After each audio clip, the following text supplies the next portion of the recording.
कामचोर गधा। एक बार की बात है, गांव में किसान था जिसके पास एक गधा था। किसान का गधे से बहुत लगाव था। वह उसका बहुत ध्यान रखता था, उसे अच्छा खाना खिलाता था और कभी कभी थोड़ा बहुत काम करा लेता था। लेकिन गधा बहुत ही आलसी और कामचोर था। गधे को किसान के पास रहना बिल्कुल भी पसंद नहीं था।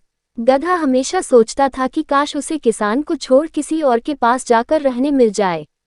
एक दिन गधा पूरे मन से भगवान से प्रार्थना करता है कि भगवान मुझे किसान से छुटकारा दिला दो। भगवान उसकी बात सुन लेते हैं और गधे को एक मौका मिल जाता है किसान के पास से भागने का। गधा वहां से भाग जाता है और जब वह कुछ दूर ही पहुंचा रहता है तो उसे एक धोबी मिल जाता है और वह उसे अपने साथ अपने घर ले जाता है। गधा धोबी के साथ उसके घर आकर बहुत खुश हो जाता है और मन ही मन सोचता है कि धोबी के पास उसे अच्छा खाना मिलेगा और उसे कोई भी काम नहीं करना पड़ेगा। अगले दिन धोबी गधे को अपने साथ अपनी दुकान लेकर जाता है और गधे के ऊपर 2 भरी भरकम कपड़े का गट्ठा लाद देता है।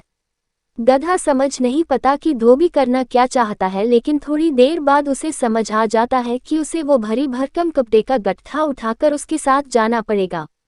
दिन बीतता है और गधा धोबी के साथ ही दुकान से घर वापस आ जाता है। गधा एकदम थका हुआ और भूखा रहता है और धोबी से उम्मीद लगाए बैठा रहता है कि अब उसे खाना मिलेगा।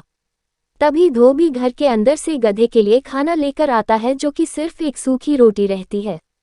गधा रोटी को देखकर दुखी हो जाता है और मन ही मन सोचता है कि उसने किसान के घर से भागकर कितनी बड़ी गलती कर दी और अब उसे कितना सारा काम करना पड़ रहा है और खाना भी अच्छा नहीं मिल रहा है।